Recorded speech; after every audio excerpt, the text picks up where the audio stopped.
अस्सलाम वालेकुम dear students, कैसे हैं आप सब? आई होप सब खैरियत से होंगे। मैं प्रोफेसर शाया अकबर। आज हम लेने जा रहे हैं 4th lecture of English for the students of class 8th और आज हम पढ़ेंगे अ शॉट इन द डार्क। बड़े ही मज़े की कहानी है और स्टार्ट करेंगे उससे पहले जी मुझे ये बताइए कि किस किस बच्चे ने past indefinite tense, present indefinite tense की ठीक से प्रैक्टिस की थी? अच्छे से की थी तो बहुत अच्छी बात है। मैं नहीं देख रही चलें घर आ कि अल्लाह तो देख रहा ना, तो सच अच्छे से काम करना और सच्चे इंसान रहना है हमेशा। सच अभी भी काम आएगा, एग्ज़ाम में भी काम आएगा, आइंदा भी काम आएगा। सो बी ऑनेस्ट विद योरसेल्व्स और जो होमवर्क दिया जाता है उसको ठीक से किया करें, रेगुलरली किया करें। होमवर्क्स को लिंगर ऑन नहीं करना, पाइल ऑन नहीं करना, आपके लिए मसाइल पैदा होंगे। ठीक है, जैसे हमने कल पढ़ा था, प्रीवियस लेक्चर में हमने पढ़ा था पास्ट इंडेफिनिट टेंस। सो जो अच्छे स्टूडेंट होंगे उन्होंने उसी दिन प्रैक्टिस की होगी और जिन्होंने नहीं की होगी वो फिर अपने बारे में सोच लें कि वो कहाँ पे लायक कर रहे हैं। ठीक है, एप्लीकेशन किस किस ने याद कर लिया? That's good. Application was so easy. I guess आपने एक दफ़ा पढ़ी होगी और आपको याद हो गई होगी because we have very good students around there. जी बिल्कुल, आप सब बहुत अच्छे स्टूडेंट्स हैं। Trust me, आप सब बहुत अच्छे स्टूडेंट्स हैं। जी, तो आज हम पढ़ेंगे shot in the dark. What does it mean? A shot in the dark. जैसे अगर मैं उर्दू में ट्रांसलेट करूँ तो हवा में, अंधेरे में, सॉरी, तीर चलाना, अंधेरे में कोई शॉट करना, कोई एक्शन करना। So a shot in the dark का क्या मतलब हुआ? एक ऐसा एक्शन जिसका रिजल्ट इज़ नॉट फोरसीन, जिसका रिजल्ट आपको नहीं पता कि क्या आने वाला है, that is a shot in the dark. Now what is a shot in the dark in the story? Story का टाइटल है, चूँकि ये title is always significant and it is always symbolic. So जो टाइटल है वो बता रहा है शॉट इन द डार्क एक ऐसा एक्शन जिसका रिजल्ट आपको नहीं पता। सो कहानी में क्या चल रहा है वो अब हम देखेंगे। So now let's open your books at page number 6 because today we are going to read this chapter number 1, A Shot in the Dark. Oxford Modern English, unit number 1, A Shot in the Dark. Before starting with the text of the lesson, let's get ourselves introduced with the author. So the author name is Hector Hugh Munro. Hector Hugh Munro. His pen name, pseudonym was Saki, and he worked as a novelist and a short story writer. Here is the picture of author for you people. Okay, let's move forward. So here is the text. I hope you people have opened your books. So let's start reading. यहाँ slides में meanings नहीं लिखे हुए, meanings मैं आपको साथ साथ बताती जाऊंगी। सो अपनी पेंसिल अपने हाथ में कर लीजिए, मैं मीनिंग्स बताती जाऊंगी। You need to underline the words and write the meanings. So let's get started. Bismillahirrahmanirrahim. Philip Sliderby, the main character, settled himself down in an almost empty railway carriage. Philip Sliderby railway में travel कर रहा है और वो railway carriage में खुद को settled करता है। It means he get comfortable in a new place. Settled in का मतलब होता है to get comfortable in some place in almost empty railway carriage. It means जो डब्बा है रेल का वो बिल्कुल ऑलमोस्ट खाली है, वहाँ पे ज़्यादा पैसेंजर्स नहीं है। सो वहाँ पे बड़े आराम से फिलिप स्लिदरबाय बैठ जाता है। विद अ प्लेजेंट फीलिंग, एक खुशगवार एहसास है उसे किस चीज़ का? Of starting of on an agreeable and profitable trip, कि वो एक बहुत ही प्लीजिंग और बहुत ही प्रॉफिटेबल इज़ फ़ायदेमंद सफ़र करने वाला है। He was bound for Brill manner. Brill Manor is a palace. It's a royal residence in a village. मतलब ये एक place का नाम है. It is a royal residence in village. So he is bound for. Bound for means he is destined. It means उसको जाना है कहाँ पर? Brill Manor. I told you that it's a royal residence in village. The country residence, देखिए आगे लिखा हुआ है, country is also you know it's village, it's a small settlement. Country के बारे में बता रही हूँ कि कंट्री क्या है। It is a small settlement outside large urban area, you can say that it's village. So country residence of his new acquaintance, Brill manner में कौन रहती है, एक उसके पर्सन, एक ऐसी पर्सन जो कि उसके जानने वाली है। एक्वेंटेंस होता है समवन यू नो स्लाइटली, आप थोड़ा बहुत जानते हो किसी के साथ, आपके नो हाउ है, but you are not close friend of that. आप जिनके क्लोज फ्रेंड नहीं हो लेकिन आप जिनको जानते हो उनको कहते हैं कि वो हैं एक्वेंटेंस, जानने वाले। मिसेस सॉल्पेन जैगो, अब किसकी बात हो रही है, वहाँ पे कौन रहती हैं, मिसेस सॉल्पेन जैगो रहती हैं, नेम है उस बंदी का। Honoria Solpen Jago was a person of some social importance in London। बात हो रही है कंट्री रेजिडेंस में रहती हैं ब्रिल मैनर में सॉल्पेन जैगो। अब जो सॉल्पेन जैगो हैं वो सोशल इम्पॉर्टेंस की बंदी है, मतलब उनकी समाजी अहमियत है लंदन में, एंड ऑफ कंसिडरेबल इम्पॉर्टेंस, और बहुत ही अहमियत की हामिल है वो खातून, एंड इन्फ्लुएंस, और उसका बहुत असर रसूख है इन कंट्री ऑफ चॉर्कशायर। चॉर्कशायर में उसका बहुत असर रसूख है मिसेस सॉल्पेन जैगो का। The country of Chalkshire was of immediate personal interest to Philip Sletherby. अब कंट्री ऑफ जो चॉर्कशायर है, चॉर्कशायर के जो इलाके हैं, देहात की बात हो रही है ये, वो फिलिप स्लेदरबाय के पर्सनल इंटरेस्ट है, उनमें ज़ाती दिलचस्पी है चॉर्कशायर में। फिलिप स्लेदरबाय की ज़ाती दिलचस्पी है चॉर्कशायर में, और चॉर्कशायर वो इलाका है जहाँ पर मिसेस सॉल्पेन जैगो का अच्छा खासा असर रसूख है। It was held for the government in the present parliament by a gentleman who did not intended to seek the reelection, and Sletherby was under serious consideration by the party manager as his possible successor. So this was the interest of Philip Sletherby. उसका interest actually क्या है, वो present parliament में, it means he want to be MP, वो present parliament में seat लेना चाहता है, और जिस एरिया की वो सीट है वहाँ उसमें उस जगह पर मिसेस सॉल्पेन जैगो का बहुत ज़्यादा इन्फ्लुएंस है, और वो इस पर्सन फिलिप स्लेदरबाय को हेल्प आउट कर सकती है उस एमपी बनने में। The Solpen Jago influence was not an item which could be left out of consideration।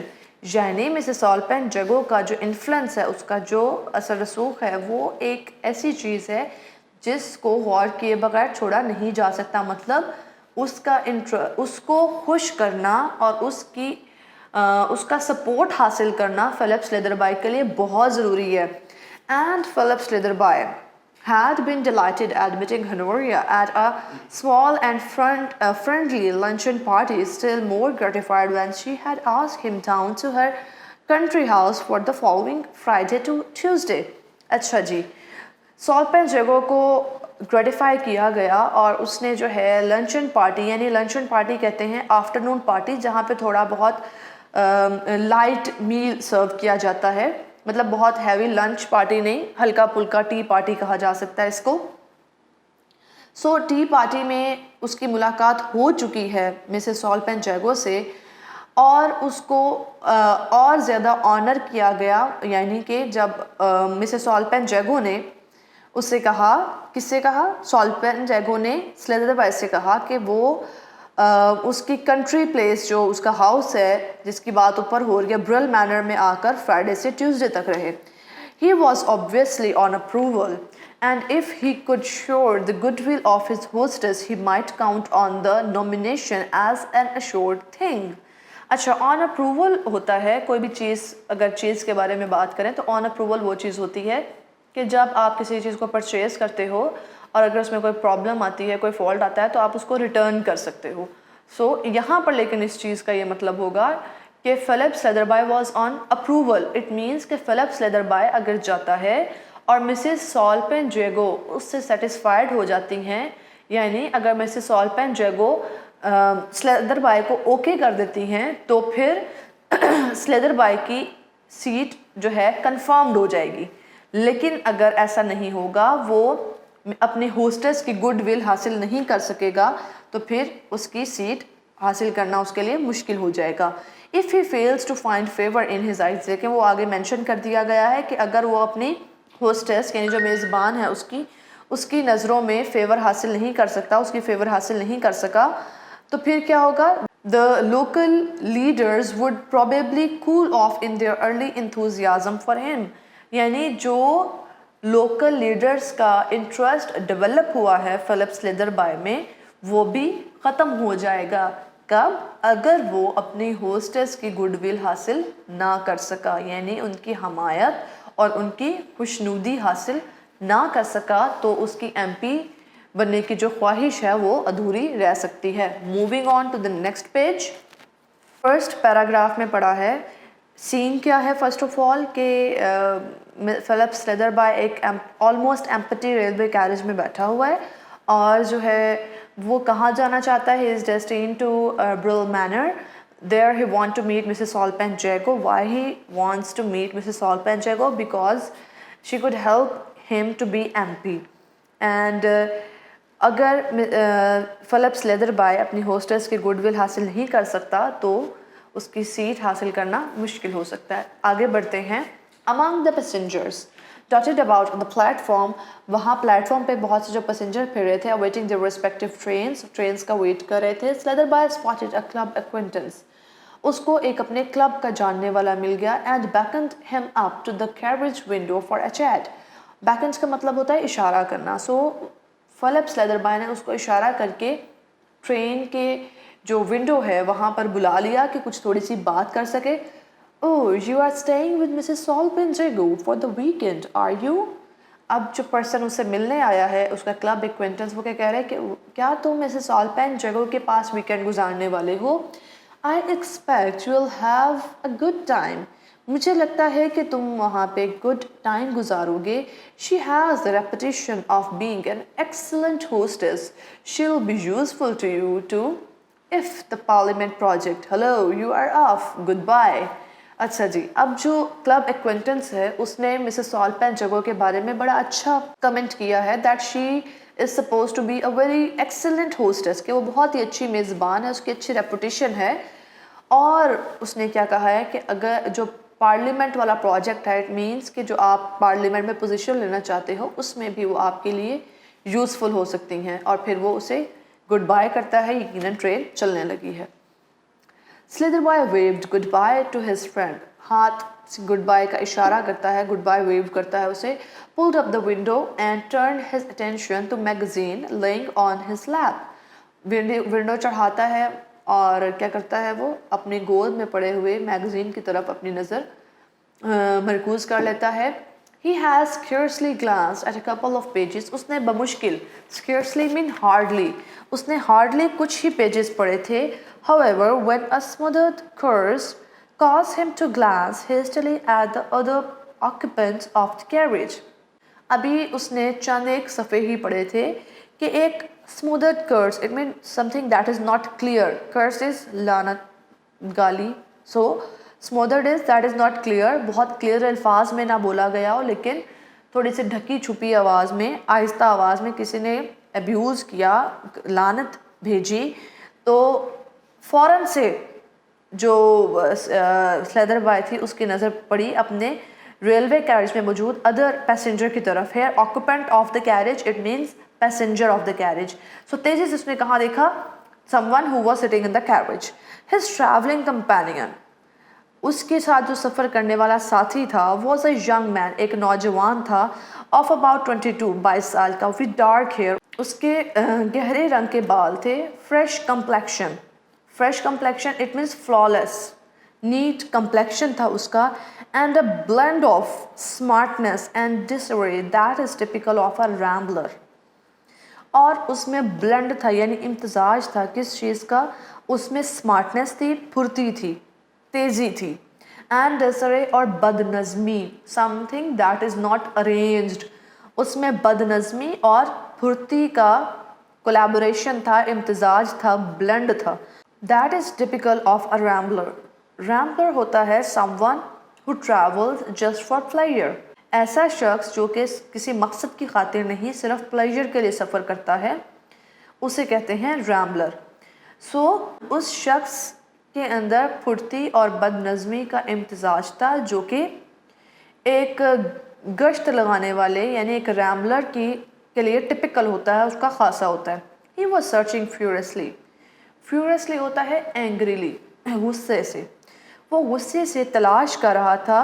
And इनफेक्चुअली, वो गुस्से से, और इनफेक्चुअली मीन्स इनअफेक्टिवली, गैर मौसर तौर पे, यानी जो चीज़ अफेक्टिव ना हो, जो चीज़ अफेक्टिव ना हो, यानी वो ढूंढ रहा था गुस्से से लेकिन अनइफेक्टिवली, अफेक्ट नहीं कर रही थी उसकी जो कोशिश थी, फॉर सम इल्यूसिव और नॉन एग्जिस्टेंट ऑब्जेक्ट। वो फ्यूरियसली यानी एंग्रीली और इनइफेक्टिवली किस चीज़ को सर्च कर रहा था? Something that was elusive, it means ऐसी चीज़ जो कि क्लियर नहीं है, और नॉन एग्जिस्टेंट, और ऐसी चीज़ जो कि शायद वजूद ही नहीं रखती है। सो वो एंग्रीली और इनफेक्चुअली ढूंढ रहा है एक ऐसी चीज़ को जो कि क्लियर नहीं है और जो कि शायद एग्जिस्ट ही नहीं करती है।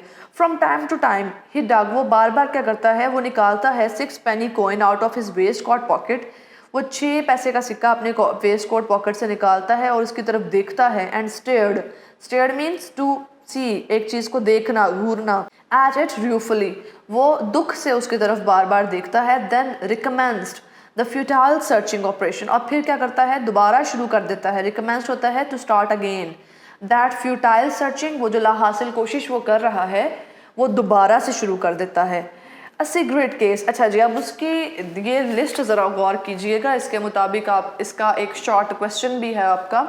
उसकी पॉकेट से क्या नमूदार हो रहा है भाई? उसकी पॉकेट से हर तरह की चीज़ मिल रही है, क्या नहीं मिल रहा? जो कि वो चाहता है, मतलब कोई एक ऐसी चीज़ है जो कि शायद नॉन एग्जिस्टेंट है या नॉट क्लियर है, वो नहीं मिल रही है। बाकी क्या क्या निकल रहा है जी, देखते हैं। उसके पॉकेट से निकला है एक सिगरेट केस, फिर निकला है एक मैच बॉक्स, की निकली है, सिल्वर पेंसिल केस निकला है, रेलवे टिकट निकली है, इतनी सारी चीज़ें उसकी पॉकेट से निकल आई हैं। लेकिन ये इनमें से कोई भी चीज़ उसको सेटिस्फाई नहीं कर रही। It means that he was searching for something else. Ticket were turned out on to the seat beside him, ये सब चीज़ें जो हैं उसके पास सीट पर पड़ी हुई हैं। But none of these articles seem to afford him satisfaction. He cursed again farther louder than before. क्या हुआ, इनमें से कोई भी चीज़ जो है उसको सेटिस्फाई नहीं कर रही है, और फिर एट द एंड क्या होता है, वो फिर से कर्स करता है। इट मीन्स वो फिर से अब्यूज़ करता है, लानत भेजता है, लेकिन पहले से थोड़ा सा ऊंची। The vigorous pantomime, what is pantomime? कभी आपने देखा होगा कार्टून्स में करेक्टर्स बनाए गए थे, like many of you have seen, must seen you one, Mister Bean. तो उसमें एक करेक्टर होता है जिसने ब्लैक और वाइट लाइंस वाला कॉस्ट्यूम सा पहना होता है, और वो सिर्फ एक्टिंग करता है like he is doing something. देखा है ना सबने, ब्लैक और वाइट कलर का उसने ड्रेस पहना होता है, और वो बोलता कुछ नहीं है, but he acts like he is drinking, he is cutting something. तो इस तरह की वो एक्टिंग करता है। सो पेंटोमाइम कहते हैं विदाउट डायलॉग जो एक्टिंग होती है। दिस विगरस एक्टिंग पेंटोमाइम, ये जो स्ट्रॉन्ग एक्टिंग वो कर रहा है, did not draw forth any remark from Sletherby. Sletherby बड़ा मूड में बैठा हुआ है भाई, जो भी एक्टिंग हो रही है उसके पास स्लेदर बाय ने कोई कमेंट नहीं किया। Who resumed his scrutiny of magazine, और वो क्या करता है, मैगजीन को दोबारा पढ़ना शुरू कर देता है। स्क्रूटनी होता है टू एग्जामिन, तो वो जो मैगजीन है उसको दोबारा पढ़ना शुरू कर देता है। Moving to the next page on the slide but same page on the textbook. अच्छा जी, उसने अच्छी खासी कोशिश की क्या, एक दफ़ा भी अब्यूज़ किया, कर्स किया, दूसरी दफ़ा भी कर्स किया, कि मे बी वो अटेंशन लेना चाह रहा है स्लेदर बाय की। हो सकता है कि वो इस तरह से एक्ट कर तो स्लेदर बाय उसकी तरफ देखे, लेकिन स्लेदर बाय ने उसको बिल्कुल बॉदर नहीं किया, और वो क्या करने लग गया, अपना जो गोद में उसके मैगज़ीन पड़ा था उसको उसने पढ़ना शुरू कर दिया। सो यहाँ तक समझ आई आप सबको? आगे चलते हैं जी। स्टोरी में, मतलब स्टोरी अच्छी लग भी रही है या नहीं लग रही है? मुझे तो स्टोरी बहुत पसंद है, इसमें आगे असल मज़ा आएगा। यहाँ से पढ़ना शुरू करते हैं, इसमें आगे बड़ा मज़े का टर्न्स हैं, और लास्ट पेज तो मेरा फेवरेट है इस चैप्टर का। तो चले जी देखते हैं आगे क्या है। अब चूंकि स्लेदर बॉय ने तो बॉदर नहीं किया, सो वो जो पर्सन है उसे खुद ही स्लेदर बॉय को बुलाना पड़ गया। आई से exclaimed a young voice presently. Didn't I hear you say you were going down to stay with Mrs. Alpin, Jago at Brill Manor? वो कह रहा है कि भाई क्या मैंने सुना है, मतलब क्या ऐसा नहीं है कि तुम मिसेस ऑल्पन जगो के पास ब्रिल मैनर में जा रहे हो? What a coincidence! My mother, you know, I'm coming there on Monday evening, so we shall meet. I'm quite a stranger, haven't seen mother for 6 months at least. I was away yachting last time she was in town. I'm Bertie, the second son. You know, I say it's an awfully lucky coincidence that I should run across someone who knows my mother just at that particular moment. I have done an awfully awkward thing. अच्छा जी, Bertie साहब ने खुद से ही सारी कहानी शुरू कर दी है, सब कुछ खुद ही बताना शुरू कर दिया। सबसे पहले कह रहे हैं जी, क्या मैंने नहीं सुना कि आप मिसेस ऑल्पन जगो के पास ब्रिल मैनर में रहने वाली हैं, सॉरी ब्रिल मैनर जा रहे हैं? क्या इत्तेफाक की बात है ना, व्हाट अ कोइंसिडेंस, वो इत्तेफाक की बात है। क्या इत्तेफाक की बात है ना कि मैं एक ऐसे पर्सन के पास साथ सफ़र कर रहा हूँ, माई मदर, यू नो, कि वो मेरी अम्मी है जिसके पास आप जा रहे हो। सो ये तो एक मज़े की चीज़ हो गई भाई कि बर्टी साहब सफ़र कर रहे हैं एक ऐसी ट्रेन में जहाँ पे एक ऐसा पर्सन बैठा हुआ है जो कि ब्रिल मैनर में उसकी मदर से मिलने जा रहा है। वो my mother, you know, I am coming there on Monday evening, मैं भी भाई वहाँ पे पीर को आ रहा हूँ, सो हम वहाँ मिलेंगे। वो कह रहे हैं कि मुझे मदर को देखे हुए ना 6 महीने हो गए हैं ऑलमोस्ट, हम क्वाइट स्ट्रेंजर हैं एक दूसरे से, मतलब 6 महीने जो हो गए हैं मिले हुए। मैं क्या कर रहा था, I was away yachting last time she was in town, जब वो टाउन में थी, शहर में थी, तो मैं क्या कर रहा था, यॉटिंग कर रहा था। यॉटिंग होता है, यॉट इज़ अ शिप जिसको रेसिंग के लिए या फिर वहाँ पे प्लेजर के लिए ट्रैवल करने के लिए यूज़ किया जाता है। तो वो कह रहा है कि मैं यॉटिंग कर रहा था, आगे नाम बता, आई एम बर्टी। अब मासूफ खुद ही अपना जो है नाम बता रहे हैं, मैं उनका दूसरा बेटा हूँ। And I say it's an awfully lucky coincidence that I should run across someone who knows my mother just at this particular moment. I have done an awfully awkward thing. अच्छा जी, यहाँ पे लिखा हुआ है it is an awfully lucky coincidence. Awfully it's very, awfully का मतलब होता है very lucky. Very lucky coincidence है, इत्तेफाक है कि मैं उस वक्त में अपनी माँ के एक जानने वाले के साथ सफ़र कर रहा हूँ जब मैंने एक बहुत ही अजीबोगरीब हरकत कर दी है। You have lost something. जी, अब जब इतनी पूरी कहानी सुन ली है और अब जब चूँकि सुन लिया है स्लीदर बॉय ने कि अब ये जो बर्टी बैठा हुआ है सामने मिसेस ऑल्पन जगो का बेटा है जिससे वो मिलने जा रहा है, तो अब थोड़ा सा इंटरेस्ट दिखाया स्लीदर बॉय ने। सो वो कह रहा है you have lost something haven't you. अब भी कुछ ज़्यादा जो है ना उसने बॉदर नहीं किया, बस इतना कहा है, इतनी सारी बात के एंड पे उसने एक्साइटमेंट नहीं शो की कि भाई तुम उसके बेटे हो और मैं तो उससे मिलने जा रहा हूँ, लाइक दैट के होता है ना कि इंटरेस्ट डेवलप हो जाता है कि एक ऐसी बंदी का बेटा है जो कि मुझे मेरे डेस्टिनी तक पहुँचा सकती है, तो मैं इसके साथ अच्छी सलाम दुआ करूँ। नहीं, Sletherby is a smart person. तो वो क्या करता है, वो इतना बॉदर फिर भी नहीं कर रहा। ही सेड तुमने कुछ खो दिया है। अच्छा जी, अब बर्टी क्या कह रहा है, बर्टी की फिर से कहानी शुरू हो गई है। नॉट एग्जैक्टली, वाकई मतलब एग्जैक्टली मैंने घुमाया कुछ नहीं, बट लेफ्ट बिहाइंड, बल्कि मैं पीछे छोड़ आया हूँ। which is almost as bad, just as inconvenient anyway. I have come away without my coin purse with 4 words in it. All my worldly wealth for that the moment. It was in my pocket, all right, just before I was starting, and then I wanted to seal a letter. And the coin purse happened to have my crest on it. So I wiped it out to stamp the seal with, and like an idiot, I must have left it on the table. I should have put it back. I had some change loose in my pocket, but after I had paid for the taxi and my ticket, got this little 6 pennies left. I am stopping at a little country inn near Bunquay for 3 days fishing. Not a soul knows me there. And my weekend bill and tips and cab to and from the station and my ticket on the bill. वो कह रहा है कि not exactly मैंने गुम तो नहीं किया कुछ भी, लेकिन मैं छोड़ आया हूँ पीछे और उससे जो है एक बड़ी इनकन्वीनियंस क्रिएट हो गई है। ऐसा है कि मैं अपना कॉइन पर्स भूल आया हूँ, सारी रुदाद अपनी वो खुद सुना रहा है, जिसमें 4 क्विड्स थे। क्विड्स इज़ नेम ऑफ करेंसी, और जो कि मेरी इस दुनिया में फ़िलहाल मेरी वही तमाम तर जो है दौलत है। अब ऐसा है कि वो जो पर्स था वो मेरी पॉकेट में ही था जब मैं निकलने लगा था, बिल्कुल उस टाइम मेरी पॉकेट में था। लेकिन फिर क्या हुआ कि मुझे एक लेटर को सील करना पड़ गया। अब लेटर को सील करने के लिए मेरी जो क्रस्ट है, यानी मेरी जो स्टैम्प है, वो उस पर्स के ऊपर लगी हुई है।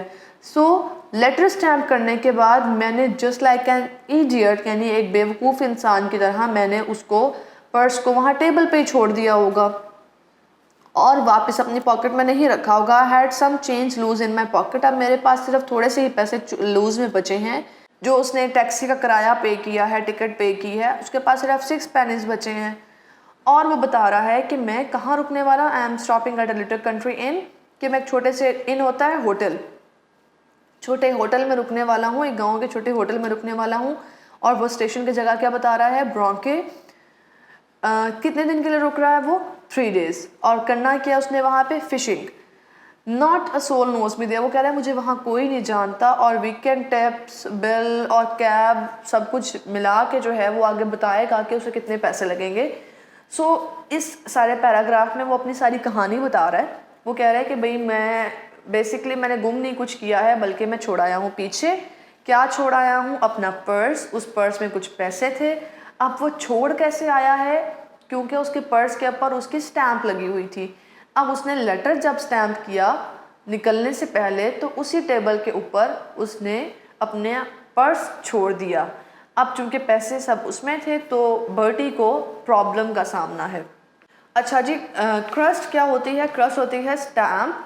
पहले ऐसा हुआ करता था, इनफैक्ट अब भी होता है कुछ जगहों पे, कि लेटर पोस्ट करने से पहले उसके ऊपर कैंडल वैक्स डाल के जो उसकी ओपनिंग होती है उस पर एक स्टैम्प लगा दी जाती है। हर फैमिली की या किसी सिस्टम की स्टैम्प यूनिक होती है।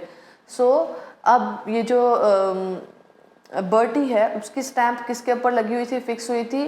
कोई लोग लॉकेट पे करवाते थे, कोई रिंग्स पे करवाते थे। तो इसने क्या किया हुआ था, अपनी स्टैम्प को अपने पर्स के ऊपर लगाया हुआ था।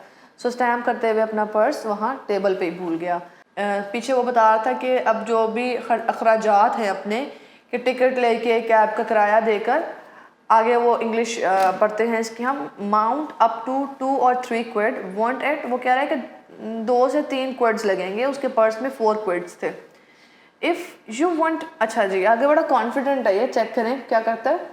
फर्स्ट टाइम मिल रहा स्लेदर बॉय से, और क्या कह रहा है उसको, if you wouldn't mind lending me 2 pounds 10 or 3 preference, I shall be awfully obliged. It will pull me out of a hole. वो कह रहे हैं कि अगर तुम मुझे 2 पॉइंट दे दो या फिर 3 दे दो तो मैं बड़ा ही तुम्हारा thankful हूँगा। awfully obliged, it means extremely thankful. awfully obliged, extremely thankful. It will pull me out of hole. out of hole mean out of trouble. तो अगर तुम मुझे 3 pounds उधार दे दो तो मैं इस मुसीबत से निकल जाऊंगा। I think I can manage that. अच्छा जी, स्लेदर बॉय ने सारी कहानी सुनी और क्या कहा कि मुझे लगता है कि मैं तुम्हारे लिए ये मैनेज कर सकता हूँ। After a moment hesitation, थोड़ा सा हिचकिचाने के बाद, सोचने के बाद उसने कहा, Bertie he is son of Mrs ऑल पेंजेगो, और चलो मैं इसकी मदद कर ही देता हूँ। तो फिर कहते हैं चलो ठीक है, मैं मैनेज कर सकता हूँ। ये नहीं कहा कि मैं तुम्हें दे देता हूँ, उसने कहा हाँ ठीक है, मैं तुम्हारे लिए आई थिंक मैं मैनेज कर सकता हूँ। थैंक्स ऑफुली, बहुत शुक्रिया। It's jolly good of you, बहुत ही बड़ी तुम अच्छे हो Sletherby. What a lucky thing for me that I should have chanced across one of mother's friend, कि कैसा मैं लकी हूँ ना कि मैं उस वक्त में मदर के किसी जानने वाले से मिला हूँ जबकि मैं ट्रबल में हूँ, it will be a lesson to me not to leave my purse lying about anywhere. ये मेरे लिए एक सबक होगा कि मैं अपना पर्स कहीं पर भी ना छोड़ दूँ, मैंने thought to be in my pocket, जबकि वो मेरी पॉकेट में होना चाहिए। I suppose the moral of the whole thing is don't try to convert things to purpose for which they were not intended still when a coin purse has your trust on it. वो कह रहा है कि इस सारे जो भी कहानी हुई है उसका एक मॉरल यही है कि आप चीज़ों को जिस मकसद के लिए बनाई गई हैं उसी के लिए इस्तेमाल करो, स्पेशली कोइन पर्स जिस जब उसके ऊपर आपकी क्रस्ट लगी हो। What is your crust by the way? Slither boy ने केयरलेसली पूछा कि भाई आपकी क्रस्ट है क्या? नॉट अ कॉमन वन, कोई आम नहीं है। सेट द यूथ, उस नौजवान ने कहा। द डेमी लॉइन, डेमी होता है हाफ लॉइन बना हुआ है विद द क्रॉसलेट इन इट्स पॉ, और उसके हाथ में एक क्रॉसलेट है, यानी जो साइन होता है क्रॉस का उसने वो पकड़ा हुआ है।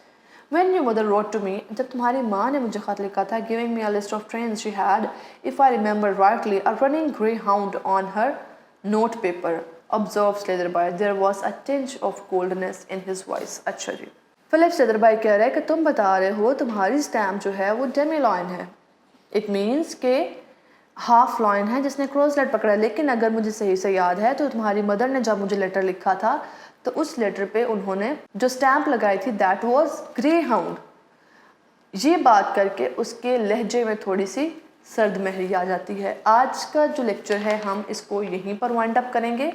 आज हमने पढ़ा है Sletherby was travelling in the train, और ट्रेन में वो बैठ के कहाँ जा रहा था? Brill Manor. वहाँ पे उसने मिलना था मिसेस सॉल्ट जैगो से, और रास्ते में उसकी मुलाकात होती है बर्टी से, जो कि बता रहा है कि मैं मिसेस सॉल्ट जैगो का बेटा हूँ। और बर्टी ने क्या किया है, उसने अपना पर्स जिस होटल में वो स्टे किए हुआ था वहीं पर टेबल पे भूला है। Now he wants Sletherby to help him by giving him lending him 3 pounds. और बातें करते हुए स्लीदरबाय ने बस ऐसे ही केयरलेसली पूछ लिया कि आपकी जो स्टैम्प है वो क्या है, जो क्रस्ट है आपकी वो क्या है। फिर उसने बर्टी ने बताया दैट इज़ डेमी लॉइन। अब यहाँ से थोड़ा सा डिफरेंस क्रिएट हो गया है। वो कह रहा है कि हमारी फैमिली की स्टैम्प है डेमी लॉइन, जबकि स्लीदरबाय कह रहा है कि जब आपकी मदर ने मुझे लेटर लिखा था तो उस पर ग्रे हाउंड की स्टैम्प लगी हुई थी।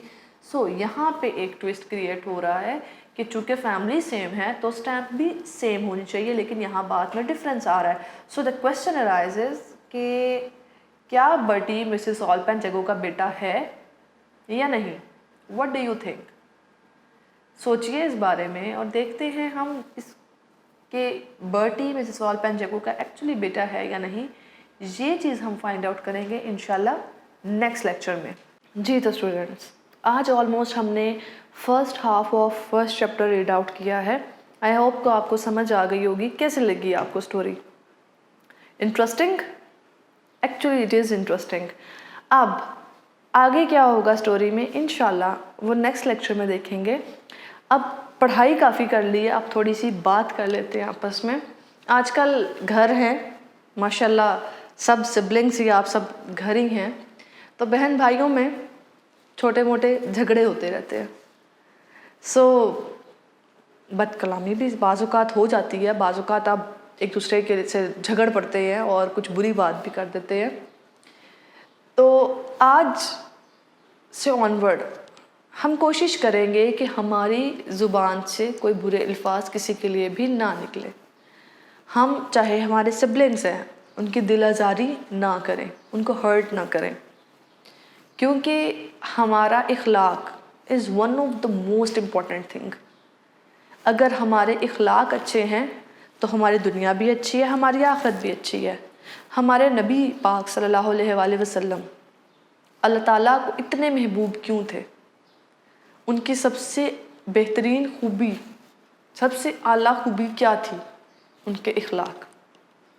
नबी पाक सल्लल्लाहु अलैहि वसल्लम का वो इखलाक ही था जिसकी वजह से इस्लाम इतना फैला था और इस्लाम आज तक कायम व दायम है।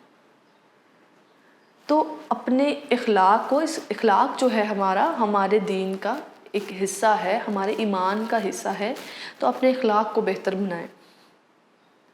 अच्छे अल्फाज इस्तेमाल करें, बुरे अल्फाज से इज्तनाब करें। कोशिश करें कि आपके अल्फाज, चाहे आपके बहन भाई हैं, चाहे आपके पेरेंट्स हैं, जब आप साथ ज़्यादा टाइम गुजार रहे हो, घर पे रह रहे हो, एक्टिविटीज़ करने को कम है, तो झगड़े वगैरह हो जाती है, बदज़ुबानी हो जाती है। कोशिश करें अगर किसी की कोई बात बुरी लगी है तो माफ़ करना सीखें, बर्दाश्त करना सीखें।